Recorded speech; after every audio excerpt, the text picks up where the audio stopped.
Bonjour à toutes et à tous, bienvenue dans le test éclairé et argumenté de WRC9, le dernier né du studio de Kiloton Racing, la section dédiée aux jeux de course de Kiloton Games, un jeu édité par Nekon qui est classé en PEGI 3 et qui sort le 3 septembre 2020.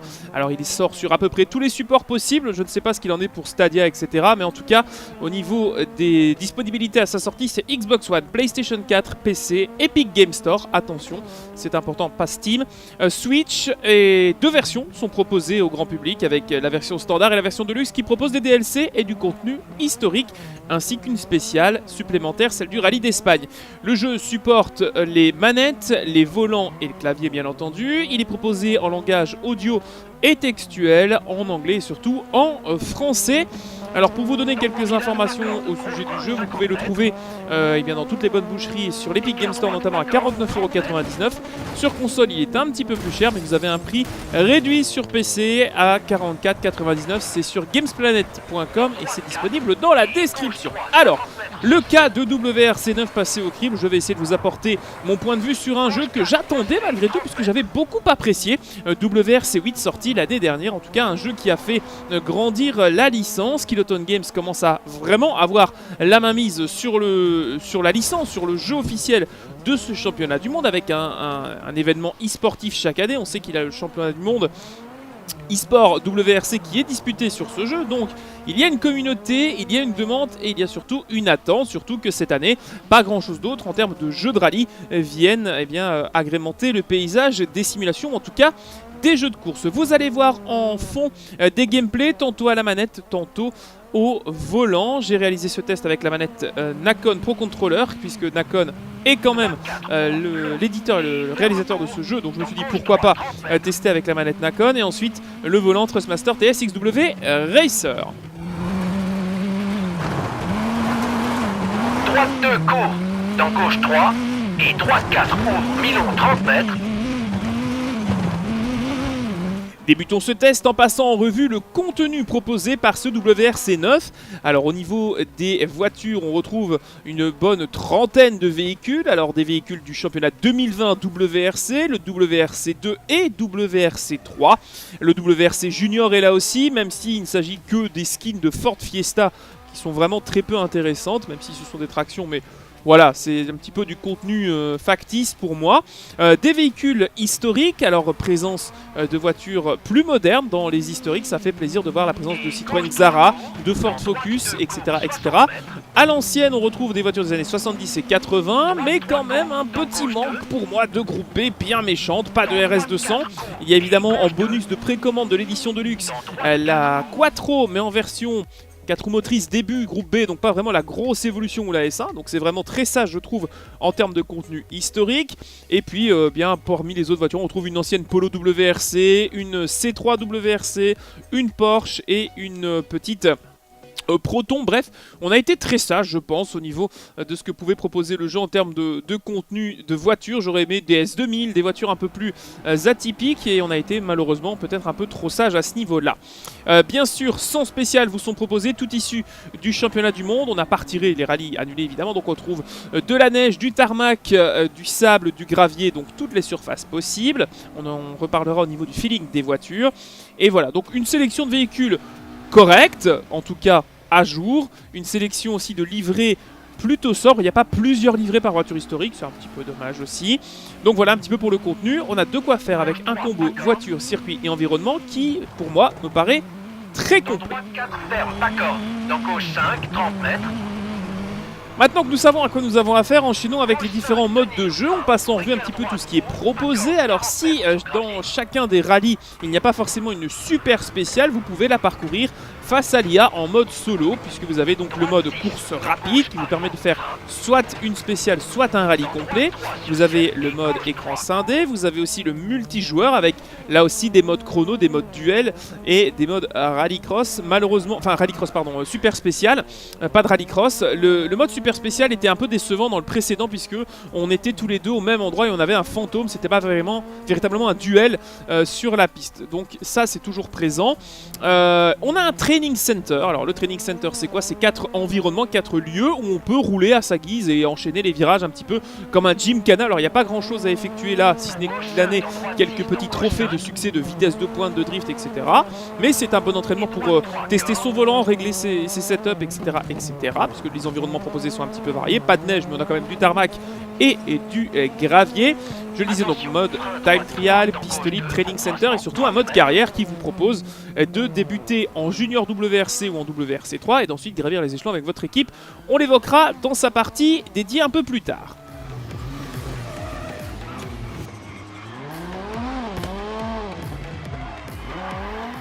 Vous disposez maintenant d'assez d'éléments pour savoir ce que contient ce jeu et comment on peut jouer sur WRC9. Maintenant, parlons de la réalisation qui occupera une grande partie de ce test. Alors la réalisation, on le sait, c'est un petit studio, Kiloton Games, mais qui se voit depuis quelques années responsable d'une licence qui évolue malgré tout plutôt pas mal. Moi j'ai eu un très bon ressenti sur WRC8 et j'en attendais beaucoup sur WRC9 comme je vous le disais. Malheureusement, en termes de réalisation, je suis un petit peu resté sur ma faim. Alors certes, les voitures sont plutôt bien modélisées, les effets aussi, que ce soit les effets météorologiques que l'on peut adapter selon les spéciales. Évidemment pas de chute de neige au Kenya, vous vous en doutez bien, mais on peut, selon les environnements, vivre chaque fois des spéciales sèches avec de la pluie, de la tempête, des tempêtes de neige, du brouillard aux différentes périodes de la journée, que ce soit à l'aube, journée, soirée et crépuscule et nuit. Donc vraiment on a de quoi faire au niveau des environnements et cela change un petit peu aussi le comportement des voitures puisque si ça glisse un peu plus, on va le ressentir. On y reviendra aussi après. Donc, parlons réalisation dans son global. Le jeu n'est pas très propre en environnement. Alors ça, c'est un petit peu ce qui gâche la fête parce que j'avais déjà dit ça aussi dans le précédent. Les voitures sont belles, les livrées sont propres, elles s'adaptent d'ailleurs, même petite modification, c'est bête, hein, mais le détail du rallye auquel on participe s'affiche sur les fenêtres et sur les portières. Vous pouvez aussi personnaliser les noms, etc., etc. Au niveau des réglages de la voiture, il y a beaucoup de choses à faire. Vous pouvez régler vos suspensions, etc. Donc c'est plutôt complet, je trouve. Malheureusement, en termes visuels, d'esthétique pure et dure, le jeu m'a vraiment un petit peu déçu. Alors parfois un petit peu de ralentissement, mais c'est très léger, mais ça suffit à se voir à l'œil nu. Ensuite, au niveau des effets, la poussière, la pluie, les étincelles, le mouvement du volant, les ombres, etc. Ça va. Pour moi, je trouve que c'est parfaitement acceptable. Par contre, effectivement, on a des gros problèmes en termes d'environnement. Lorsqu'on percute un cactus, une pierre, c'est 3 modèles 3D, c'est un petit peu décevant. On peut percuter un ballot qui est censé peser 1 tonne et qui va se mettre à voler comme une simple... je compare ça à du marshmallow, hein, littéralement. Donc, voilà, il y a des choses qui sont un petit peu incohérentes dans l'environnement, mais globalement, si vous restez sur la route, ça se tient et vous allez quand même prendre du plaisir au volant. Ça, c'est important. Et à la manette aussi. Donc, au niveau de l'environnement, c'est vrai que parfois on va s'attarder sur une ombre, un flanc montagneux, des rochers, de l'herbe, de la verdure qui parfois est en texture très aliasée. C'est un petit peu ce qui me dérange, c'est ce côté aliasing. Alors, je pense que ça demande un petit peu plus d'optimisation à ce niveau-là. Et voilà, je reviens sur les voitures, elles sont vraiment bien réussies en termes de modèle 3D et de réaction. Les dégâts, là aussi, peuvent être évolutifs. Donc, encore une fois, ça paraît important de le dire, mais si vous voulez rouler en tapant dans les murs et avoir une voiture toujours aussi pilotable, c'est possible. Mais vous pouvez aussi détruire votre voiture à un point où elle n'est plus pilotable. Il faut changer de roue, etc., etc. Les effets visuels sont limités, même si on a des portières qui s'ouvrent, des morceaux qui tombent, etc. Voilà, moi je trouvais ça vraiment correct en termes de dégâts, c'est pas exceptionnel, on n'a pas de bris de suspension, on n'a pas de roue de travers, la voiture n'est pas en crabe à un point tel qu'on ne peut plus rouler, c'est vraiment genre voilà, à un moment donné vous avez trop de dégâts, merci, au revoir, c'est l'abandon. Donc l'affichage et l'optimisation du jeu est correct, même s'il y a encore des choses à redire au niveau des textures, au niveau de l'environnement justement de jeu, il y a plein de choses à dire. Alors les aides proposées, c'est bien, on peut avoir quelque chose de très englobant pour les débutants et on peut tout désactiver, avoir une véritable expérience. Alors on n'est pas sur une simulation pure et dure, mais on peut quand même s'amuser en transfert de charge, etc. avec, selon le type de voiture que vous utilisez, un comportement totalement différent. Alors les menus sont des menus tuiles qu'on a l'habitude de voir dans le jeu, donc ça j'y passe très vite.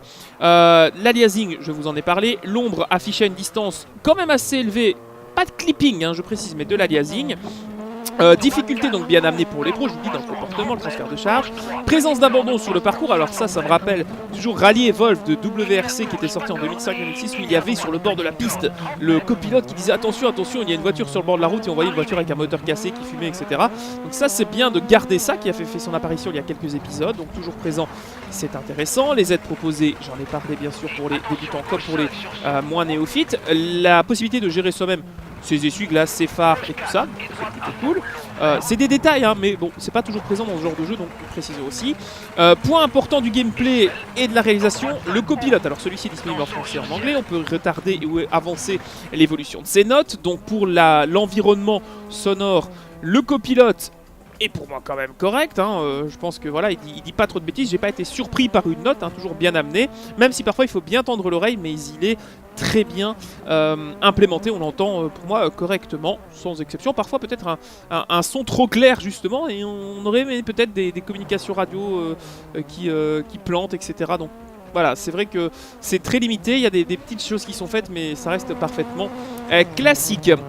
Les réglages de la caméra, alors vous pouvez jouer en vue poursuite, en vue capot, pare-choc, on-board. Vous pouvez activer ou désactiver les mains et le volant du pilote. Ça aussi c'est cool, c'est pas toujours disponible.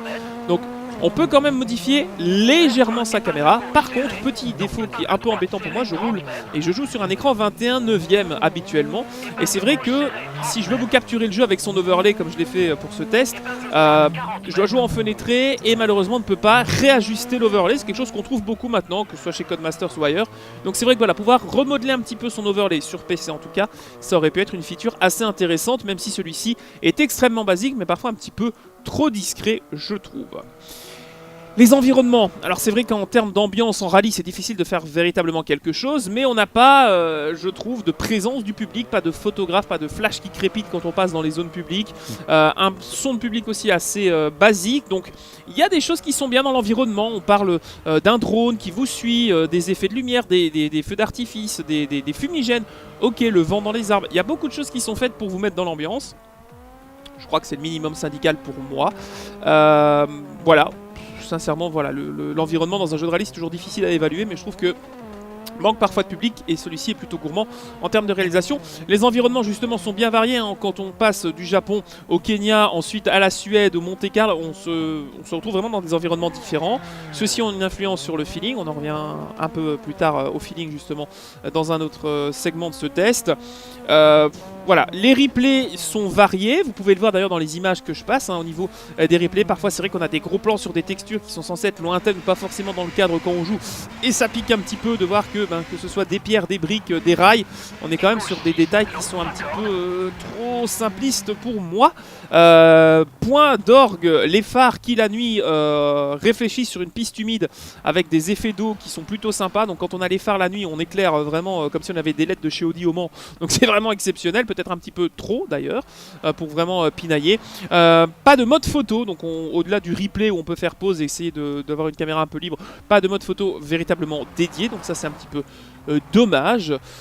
Écoutez, voilà, je pense que j'ai fait le tour sur ce côté réalisation avec comme bilan très beau point positif sur les effets météo, sur les conditions de course et sur les voitures. Très déçu au niveau des environnements et de son évolution en général.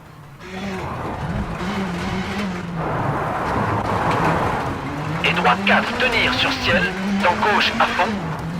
Je souhaiterais avec vous m'attarder un petit peu sur l'ambiance sonore parce que j'en ai parlé brièvement avec le copilote qui est plutôt clair et qui évoque les notes de manière précise, parfois avancée, parfois retardée. J'ai pas eu de piège de la part des notes qui m'ont mis dans le décor. Quelques petites figures néanmoins comme tout le monde quand je joue à ce genre de jeu, même si on retrouve les spéciales qui sont officiellement présentes. Donc voilà, on s'y retrouve facilement d'année en année. Le son des moteurs, je sais que c'est quelque chose qui parfois divise dans les commentaires ou en tout cas dans les retours de test. Certains ont dit mais enfin ça ne ressemble à rien, tu n'as jamais entendu de WRC, ce n'est pas ça. Moi je trouve que par rapport à ce que j'ai déjà vu et entendu de mes propres oreilles et ce que je trouve sur internet comme tout le monde évidemment en vidéo mais aussi en réalité, même si certains sons sont un petit peu délicats, que ce soit la Stratos, l'Audi Quattro ou même les WRC modernes, ça me paraît cohérent et c'est très agréable à l'oreille. Donc même s'il y a une ambiance un peu plus pauvre du public qui est un petit peu trop un petit peu stagnant au bord de la route, que ce soit la pluie, le copilote, les effets sonores et l'ambiance, tout ça mixé, ça donne quand même quelque chose de plutôt convaincant. Aussi les effets de flaque, hein, on les voit parfois sur certaines images que je vous propose qui sont beaucoup moins mal amenés. On en reparle tout de suite puisqu'on va parler maintenant eh bien, du feeling et du force feedback au volant et à la manette.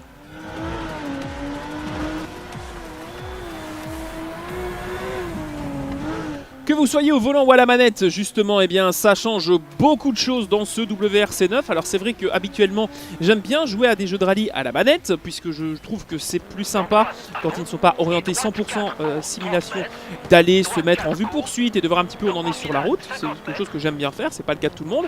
Et là, j'ai été plutôt convaincu par le mode manette, le comportement à la manette. Même si, selon certaines sections, certains comportements et certaines voitures, la sensibilité de la direction de base, bien entendu, est un petit peu trop sensible, ce qui veut dire que quand on veut corriger sa trajectoire légèrement, pour frôler un poteau, une porte, un arbre ou une épingle, parfois on manque évidemment de faire pire que mieux. Donc ça c'est un petit peu dommage ça se ressent aussi dans les vibrations, dans la manette ou le comportement des voitures est précis mais n'est pas exceptionnel dans certaines catégories. J'ai eu plus de feeling parfois avec la Fiesta WRC qu'avec la Yaris, etc. Donc selon l'empattement, la Focus de 2007 pour moi est une voiture exceptionnelle à la manette parce qu'elle se balance parfaitement. Mais voilà, il y a beaucoup de choses qui sont à redire au niveau de la manette. Un manque peut-être de précision dans certaines catégories, un manque aussi de continuité quand on a des dégâts, quand on a un comportement différent sous la pluie. Par contre, c'est vrai qu'avec les assistances retirées et une manette, il faut quand même se battre dans des sections, que ce soit les super spéciales ou quand il pleut. Donc vraiment, c'est un véritable challenge, au-delà de la difficulté de l'IA, de garder sa voiture sur la route. 2, dans gauche 2, court. Au volant, WRC9 est convaincant, en tout cas par rapport à son prédécesseur, je n'ai pas vu de problème latent, que ce soit au niveau du lag, au niveau de la précision. Facile à paramétrer, le menu reste le même et les options aussi. Donc pour moi, sincèrement, au volant, est-ce que c'est un jeu qui nécessite de rouler au volant ? Pas forcément, mais si vous avez un volant, vous allez autant vous amuser qu'à la manette. Et ça, c'est pas tout le temps que je le dis. Sincèrement, le gameplay manette et le gameplay volant ont tous les deux bien évolué par rapport à l'année dernière et se complètent. Donc, il y a une différence avec WRC8, principalement à la manette, où les voitures sont plus précises, en tout cas mieux distinctes les unes des autres. Au volant, on retrouve un petit peu la même chose, sauf si évidemment on passe d'une 4 roues motrices, une propulsion ou une traction. Hormis cela, voilà, c'est assez classique, que ce soit la boîte en H, le frein à main. Il y a moyen de s'amuser, il y a moyen de passer avec de belles sensations de grip. On a le poids de la voiture quand on fait le transfert de charge qui est présent, surtout sur les voitures rapides comme les WRC, même les WRC2. Pour d'autres voitures, c'est vrai que ça devient un petit peu insipide lorsqu'on n'a pas un empattement long, beaucoup de puissance ou 4 roues motrices, comme c'est le cas dans les catégories inférieures.